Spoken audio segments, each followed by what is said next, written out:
नमस्कार। माँ गायत्री महाविद्यालय के यूट्यूब चैनल पर आपका स्वागत है। आज हम बीए पार्ट फर्स्ट ईयर इतिहास के चैप्टर अमेरिकी स्वतंत्रता संग्राम, जिसके अंतर्गत हमने पिछले वाले वीडियो में अमेरिका के ऐतिहासिक पृष्ठभूमि के बारे में पढ़ा और उसकी क्रांति के स्वतंत्रता संग्राम या स्वतंत्रता क्रांति के क्या कारण रहे, उन कारणों के बारे में पढ़ रहे थे हम। और उन्हीं कारणों में जो है अगला कारण है अमेरिकी स्वतंत्रता संग्राम या क्रांति के कारण।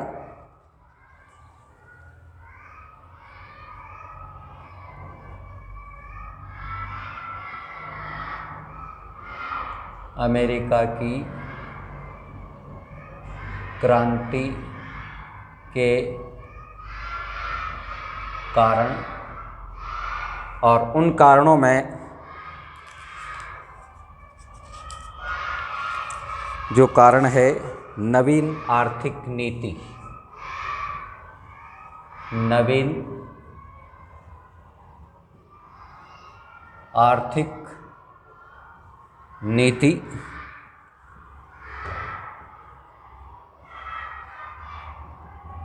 और नवीन आर्थिक नीति में हमने जो पढ़ा है कि इंग्लैंड ने जो है सप्तवर्षीय युद्ध में अपने उपनिवेशों को बचाने के लिए बहुत सारा धन खर्च किया था, जिससे उसकी आर्थिक स्थिति डगमगा चुकी थी। तो राजनीतिज्ञों का ये मानना था कि ये जो धन उपनिवेशों की रक्षा के लिए खर्च किया गया है, ये वापस जो है उपनिवेशों से वसूला जाए, और उपनिवेश जो अमेरिका में बनाए गए थे, ये उपनिवेश इंग्लैंड को आर्थिक संकट से दूर करेंगे या उपनिवेश जो है इंग्लैंड को सहयोग करेंगे। लेकिन उपनिवेशों ने यह सहयोग देने से इनकार कर दिया था। तो उसमें जो है ये आर्थिक नीति में अलग अलग कानून बनाए गए थे, जिसमें शुगर एक्ट, और शुगर एक्ट के बारे में अपन पिछले वाले वीडियो में ये पढ़ चुके हैं।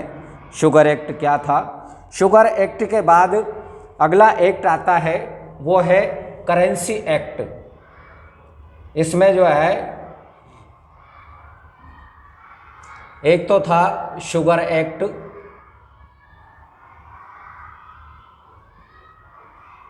और शुगर एक्ट के बाद अगला एक्ट आता है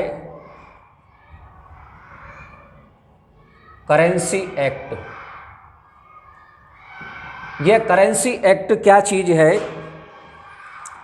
इसमें जो है इंग्लैंड की संसद ने एक मुद्रा कानून पास किया, और इसके अनुसार मुद्रा कानून बनाया इंग्लैंड की सरकार ने।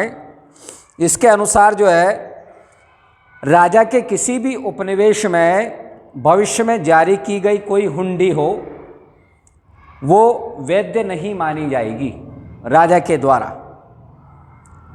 हुआ ये कि बहुत से उपनिवेश जो है वो नगद रुपए के स्थान पर कागज़ के नोट छापकर अपने ऋण का भुगतान करते थे।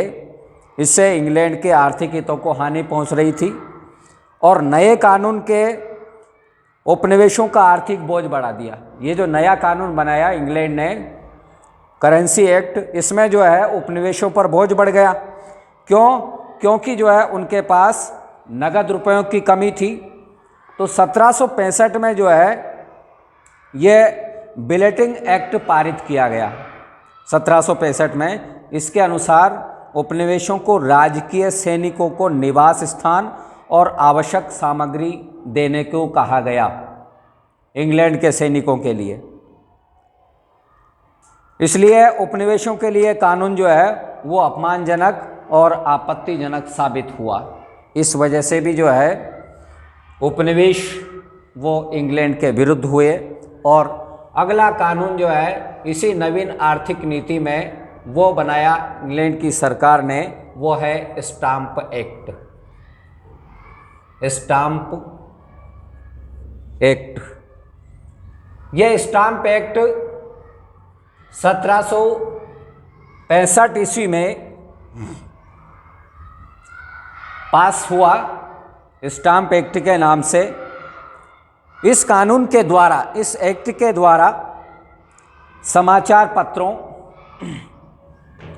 और आलोचना करने वाली पत्रिकाओं, पुस्तिकाओं, लाइसेंसों, पट्टों और कानूनी दस्तावेज, इस पर जो है रसीदी टिकट लगाना आवश्यक हो गया। रसीदी टिकट का मतलब वो स्टाम्प लगाना आवश्यक हो गया। और इस कानून ने उपनिवेशों में पहले से जो असंतोष चला आ रहा था, उस असंतोष को और भी जो है मजबूत कर दिया इस कानून की वजह से है। फिर भी जो है इस कानून के द्वारा जो बोझ लादा गया ये हल्का था और इससे प्राप्त होने वाली आय का उपयोग जो है वो उपनिवेशों के लिए किया जाना था। फिर भी उपनिवेशों में इस एक्ट का, इस कानून का विरोध किया गया। अमेरिकी उपनिवेशों में स्टाम्प एक्ट, इसका घोर विरोध हुआ। इससे इंग्लैंड में खलबली मच गई और 1765 की गर्मियों में जो है मातृ देश से व्यापार वो गिरने लगा। कहाँ से? इंग्लैंड से। ब्रिस्टल, लंदन, लिवरपूल, यहाँ के जो अंग्रेज जो व्यापारी थे उनका हाल बुरा हो गया, क्योंकि व्यापार की गतिविधियाँ कम हो गई उपनिवेशों में असंतोष के कारण। इसकी वजह से व्यापार गिरने लगा, कारखानों में कारीगर वो बेकार होने लगे और विवश होकर के इंग्लैंड की सरकार को 1766 में इस स्टाम्प एक्ट, ये जो कानून बनाया गया, इसको निरस्त करना पड़ा और शुगर एक्ट में संशोधन किया गया इंग्लैंड की सरकार के द्वारा। उसके बाद ये तो थे नवीन आर्थिक नीति बनाई इंग्लैंड ने। उसके बाद नए कानून बने। इंग्लैंड की सरकार ने जो है नए कानून बनाए। अब नए कानून में क्या था? नए कानून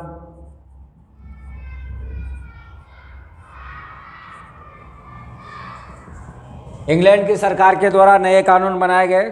1767 में इंग्लैंड के वित्त मंत्री चार्ल्स टाउनशेंड, इनने जो है जल्दबाजी में कुछ नए कानून पास किए। 1767 ईस्वी में किसने पास किए? वित्त मंत्री। कहाँ के? इंग्लैंड के वित्त मंत्री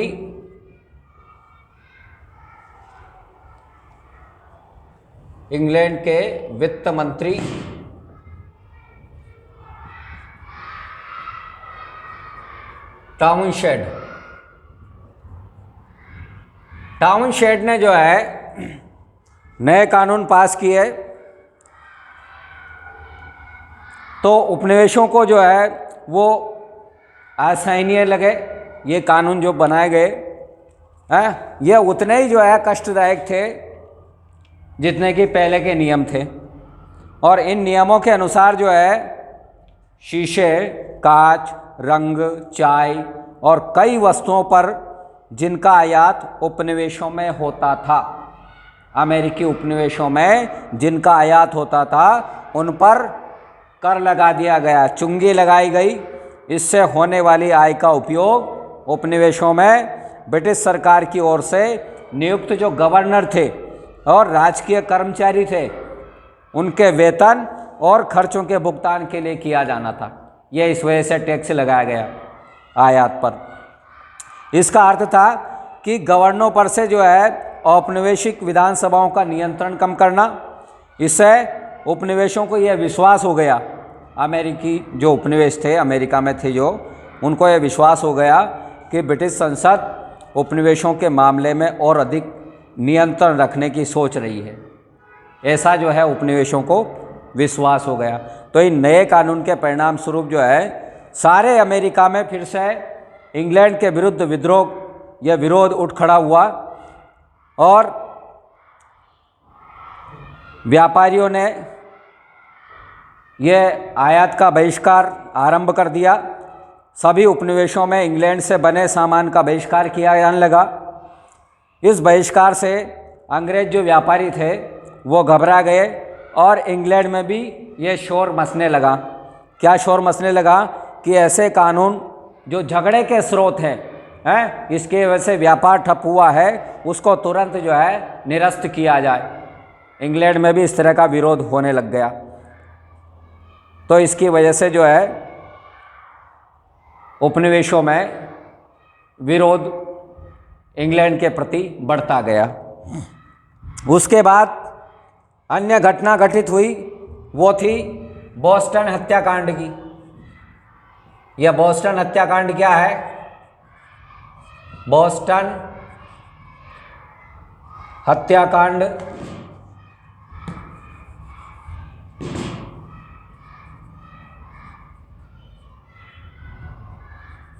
बोस्टन हत्याकांड, ठीक है। ये बोस्टन हत्याकांड क्या है? बोस्टन हत्याकांड में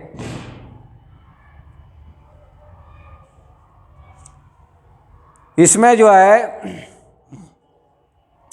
बोस्टन में ब्रिटिश सैनिकों की उपस्थिति ने उपद्रवकारियों को और भी अधिक उत्तेजित कर दिया। बोस्टन बंदरगाह पर जो है ये उपद्रवकारी उपस्थित थे, इस वजह से भी जो है उपनिवेश वो नाराज हो गए। 1767 में ब्रिटिश संसद ने एक और कठोर कदम उठाया था। ब्रिटिश संसद के द्वारा उसने न्यूयॉर्क की विधानसभा को इसलिए निलंबित कर दिया और कि अंग्रेज सैनिकों के आवास की संतोषजनक व्यवस्था नहीं कर पाई थी। इस वजह से जो है न्यूयॉर्क की विधानसभा को इंग्लैंड सरकार ने निलंबित कर दिया और यह कदम उपनिवेशों की स्वाधीनता के मूल तथ्य पर कुठाराघात था। उपनिवेशवासी जो है इससे नाराज हो गए और दोनों पक्षों के बीच जो है वो असंतोष बढ़ता गया। 1767 में 1767 ईस्वी में 1767 ईस्वी में बोस्टन पर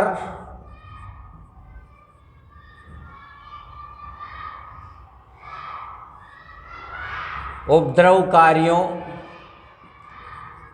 की उपस्थिति, इससे उपनिवेशी वो नाराज हो गए और इसके चलते जो है इंग्लैंड ने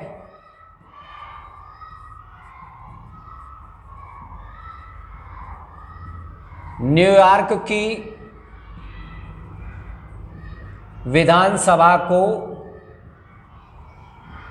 निलंबित कर दिया।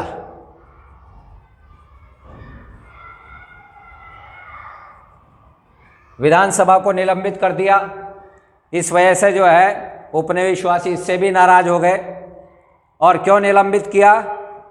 कि वहाँ पर जो है इंग्लैंड सैनिकों के लिए उचित आवास और खान पान की व्यवस्था नहीं की गई। ये बात कहकर के न्यूयॉर्क की विधानसभा को भंग कर दिया गया, निलंबित कर दिया गया।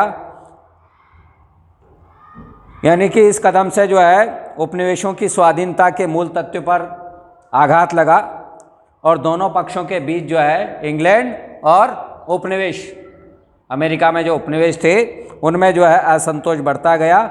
और अंत में 5 मार्च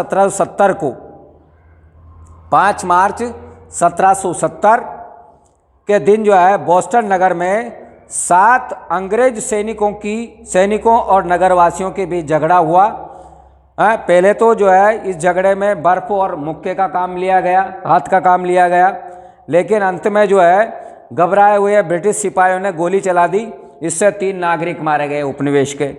और उपनिवेशों के उपद्रवकारियों को इंग्लैंड के विरुद्ध भड़काने वाले आंदोलन में इसमें बहुमूल्य सहयोग मिला। एक अमेरिकी इतिहासकार ने यह भी लिखा था इसमें इसका बारे में कि इस घटना को बोस्टन हत्याकांड की संज्ञा को देकर जो है नाटकीय ढंग से ब्रिटिश हृदयी नेता और नशंसता के प्रमाण पत्र के रूप में चित्रित किया गया है। 5 मार्च 1770 है 5 मार्च 1770 ईस्वी को यह घटना घटित हुई है, जिसमें जो है उपनिवेश वासी मारे गए। अमेरिका और अंग्रेज व्यापारियों के विरोध के सामने ब्रिटिश संसद को झुकना पड़ा।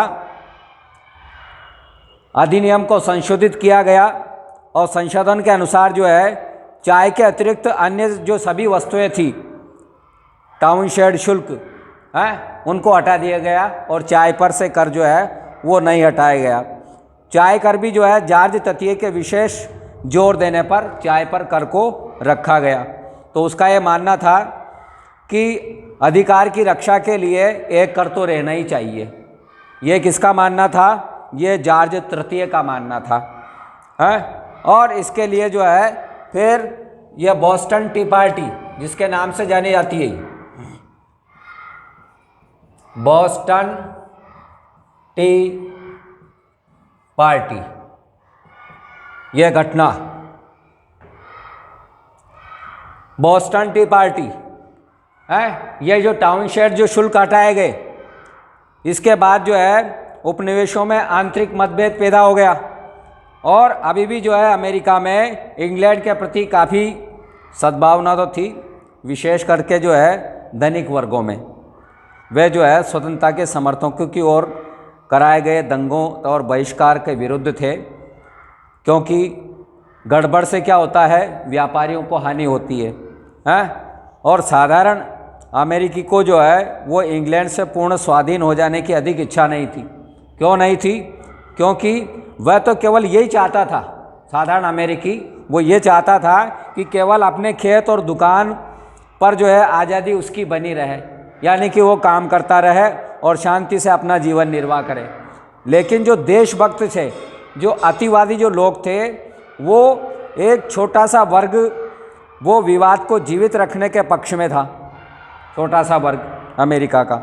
और उनका कहना था कि जब तक चाय कर रहेगा उपनिवेशों पर इंग्लैंड की संसद के अधिकार का सिद्धांत बना रहेगा और इसी के आड़ में जो है भविष्य में कभी भी इस सिद्धांत का पूर्ण प्रयास व पूर्ण उपयोग करने लग जाएंगे।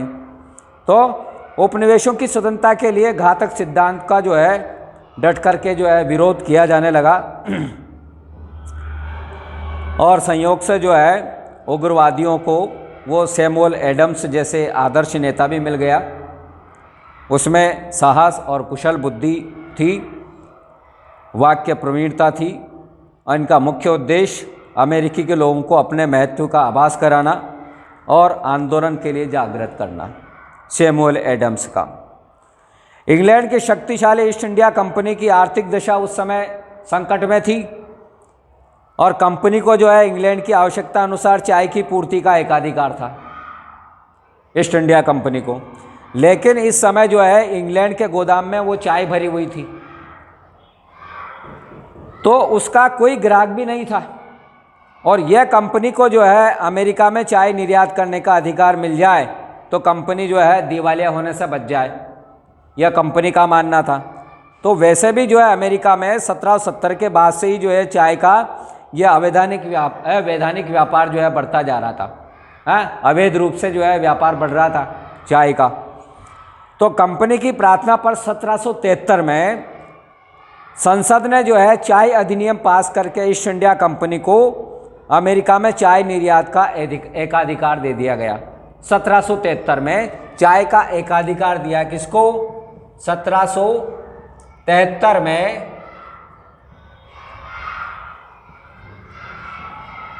ईस्ट इंडिया कंपनी को चाय का एकाधिकार दिया गया, चाय का एकाधिकार दे दिया गया। यानी कि अब जो है ईस्ट इंडिया कंपनी अमेरिका में जो है चाय निर्यात करेगी, ये एक अधिकार दे दिया गया। वैसे पहले भी जो है अवैधानिक रूप से चाय का व्यापार होता था 1773 में, तो कंपनी ने जो है अपनी चाय प्रचलित दर से भी कम मूल्य पर और अपने ही प्रतिनिधियों द्वारा बेचने का निश्चय किया अमेरिका में। तो उसका उद्देश्य ये मात्र था कि चाय के जो तस्कर, जो व्यापारी हैं, जो चाय की जो तस्करी कर रहे हैं, उनको हानि हो, है, उनको लाभहीन बनाना। तो आशा ये भी थी कि उपनिवेशी वो सस्ती चाय बड़ी मात्रा में खरीद लेंगे, यह इस प्रकार की आशा थी किसको? ईस्ट इंडिया कंपनी को। लेकिन उपनिवेशों को एकाधिकार से चिढ़ थी और अमेरिकी व्यापारियों को आर्थिक हानि पहुंच रही थी। अतः जब कंपनी के जहाज, ईस्ट इंडिया कंपनी के जहाज चाय लेकर के अमेरिका पहुंचे तो उन्हें खरीदने वाला कोई नहीं था। विवश होकर के अधिकांश जहाज को वापस इंग्लैंड भेजना पड़ा, लेकिन बोस्टन बंदरगाह पर जो है कुछ जहाज वहीं पर रुक गए और बोस्टन के गवर्नर के पुत्र और भतीजे यहाँ कंपनी के प्रतिनिधि थे और वे गवर्नर की सहायता से माल को उतार करके गोदाम में ले जा रहे थे, चाय को। इस पर जो है 26 दिसंबर 1773 की रात, 26 दिसंबर 1773, 26 दिसंबर 1773 की रात को क्या हुआ? 50-60 व्यक्तियों ने आदिवासियों का भेष धारण करके जहाज़ों पर हमला बोल दिया और चाय को जो है समुद्र में फेंक दिया। ये घटना इतिहास में बोस्टन टी पार्टी के नाम से विख्यात हुई। यह बहुत छोटे प्रश्न में पूछ लिया जाता है ये कि बोस्टन टी पार्टी क्या है? तो 26 दिसंबर 1773 की रात को यह घटना घटित हुई, चाय को जो है समुद्र में फेंक दिया गया। यह घटना जो है बोस्टन टी पार्टी के नाम से जानी जाती है। और फिर जो है ईस्ट इंडिया कंपनी ने संसद के एक कानून का पालन करते हुए काम किया था कि उपनिवेशों ने संसद की अवहेलना की है, इस प्रकार से चाय को समुद्र में फेंक करके अवहेलना की है। तो जॉर्ज तृतीय जो है यह एक शासक था जिसे जो है यह कभी सहन नहीं हुआ है और न ही संसद इसे सहन कर सकती थी कि कानून का उल्लंघन किया गया। तो संसद ने जो है 5 इस प्रकार के नियम बनाए, बिल्कुल कठोर नियम बनाए 5, इस प्रकार की घटना घटित होने के बाद, जिसका उद्देश्य मात्र ये था कि अमेरिका में उग्रवाद का दमन करना। अब 5 नियम कौन से बनाए? वो 5 नियम ये बनाए वापस संसद ने कि बोस्टन बंदरगाह को उस समय तक बंद कर दिया जाए जब तक चाय का हर्जाना न दिया जाएगा, और इससे बोस्टन नगर का जनजीवन वो जो है कष्टमय हो गया और इसका सीधा अर्थ था बोस्टन का आर्थिक विनाश। दूसरे नियम के अंतर्गत जो है ये मैसाचुसेट्स में जो सभासद थे जिन्हें अपने उपनिवेश निर्वाचित करने थे और उनको नियुक्त करने का अधिकार जो है वो राजा को दे दिया गया। इसके अलावा गवर्नर को न्यायाधीश नामांकित करने का अधिकार दिया गया और गवर्नर की अनुमति के बिना नगर सभाओं की बैठक पर रोक लगा दी गई। और तीसरा नियम यह बताया गया कि हत्या संबंधी सभी मुकदमे इंग्लैंड और अन्य उपनिवेशों में न्याय हेतु भिजवाए जाने का प्रावधान रखा गया। इसके अलावा चौथा नियम यह बताया गया कि ब्रिटिश सैनिकों के ठहरने के लिए समुचित आवास की व्यवस्था का भार स्थानीय अधिकारों को ऊपर डाल दिया गया। और 5वां नियम बनाया गया कि कनाडा में रहने वाले कैथोलिकों को सहिष्णुता प्रदान की गई और ओहियो नदी तक जो है उनका क्षेत्र बढ़ा दिया गया। ये 5 कठोर नियम जो है इस घटना के बाद इंग्लैंड की सरकार ने वापस पारित किए।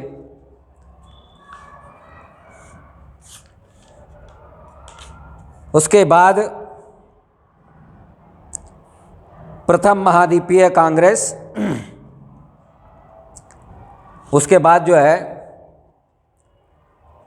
अमेरिका में लोग जो है इकट्ठा होकर के फिर अपने इसके विरोध में इंग्लैंड के द्वारा बनाए गए इन नियमों के विरोध में फिर जो है एक सभा का आयोजन किया गया।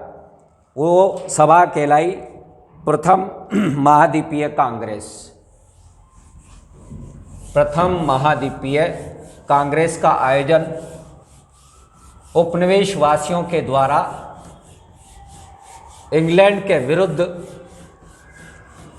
पहली बार जो है एक सभा का आयोजन किया गया, जिसको कहा जाता है प्रथम महाद्वीपीय कांग्रेस।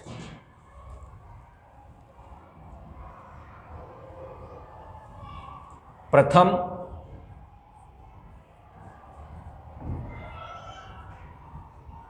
महाद्वीपीय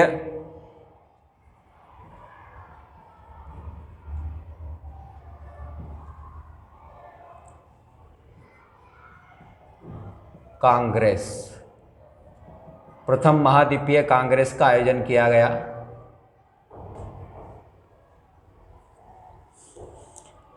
इन नवीन कानूनों से जो है सारे अमेरिका में खलबली मच गई और लोगों ने जो है इन कानूनों को दमनकारी कानून कहा। इन कानूनों का उद्देश्य वो ये था कि मैसाचुसेट्स को जो है वो दबाना, लेकिन अन्य सभी उपनिवेश उसकी सहायता के लिए इकट्ठा हो गए और उन्होंने सहानुभूति प्रकट की और आवश्यक खाद्य पदार्थ भेजे जिनके उपनिवेशों में बड़ी आवश्यकता थी।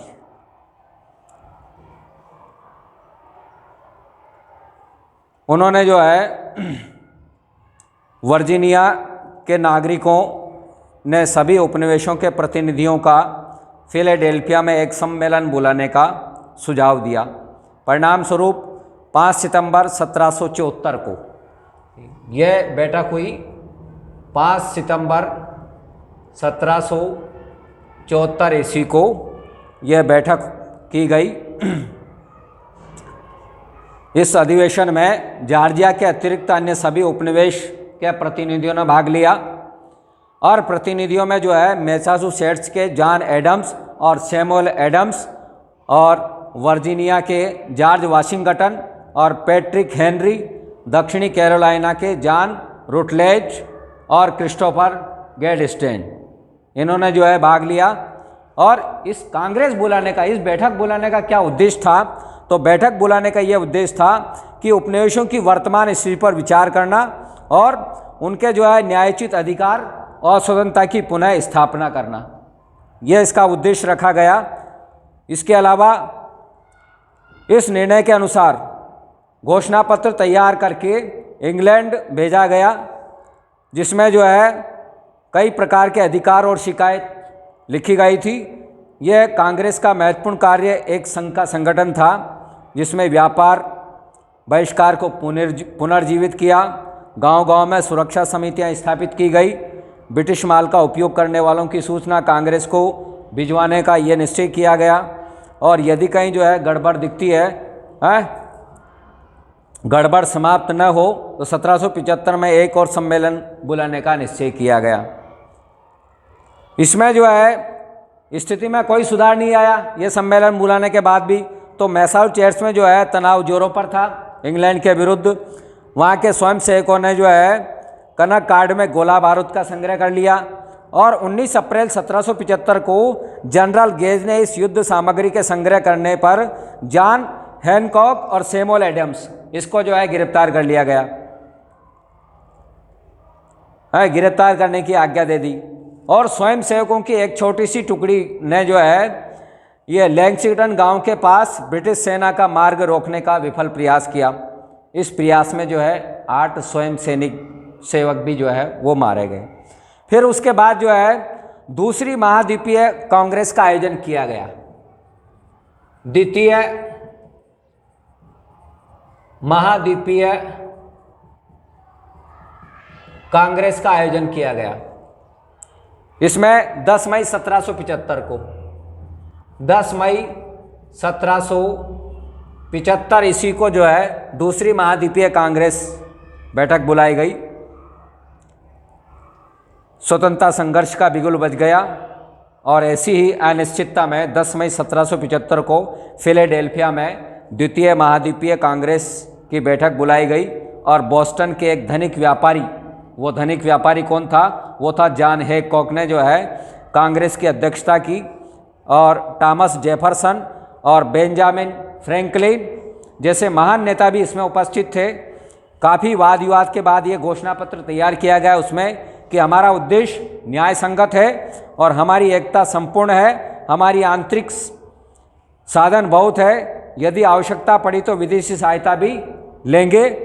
जो शस्त्र हमारे शस्त्रों ने हमें उठाने के लिए विवश किए हैं उन्हें हम अपनी स्वतंत्रता की रक्षा के लिए काम में लेंगे और हम दास होने की अपेक्षा स्वतंत्र होकर मरने का एक मत से संकल्प कर चुके हैं।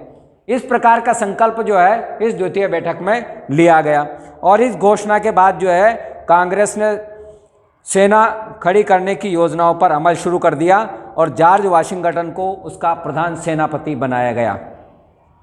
दूसरी तरफ जॉर्ज तृतीय और ब्रिटिश संसद ने उपनिवेशियों की ओर से की गई प्रार्थनाओं पर कोई ध्यान नहीं दिया गया और 23 अगस्त 1775 को जॉर्ज तृतीय ने यह घोषणा जारी करके अमेरिकी उपनिवेशों को विद्रोही घोषित कर दिया और इस प्रकार संघर्ष का सूत्रपात हो गया। इस प्रकार से इंग्लैंड और अमेरिका के मध्य संघर्ष शुरू हो गया। अब जो है संघर्ष में जो है कौन कौन सी घटनाएं घटित हुई, यह तो थी क्रांति के कारण। भाई क्रांति क्यों हुई, क्या कारण थे। अब प्रमुख घटनाएं क्रांति के दौरान कौन कौन सी घटित हुई, यह जो है हम अगले वीडियो में अध्ययन करेंगे। धन्यवाद।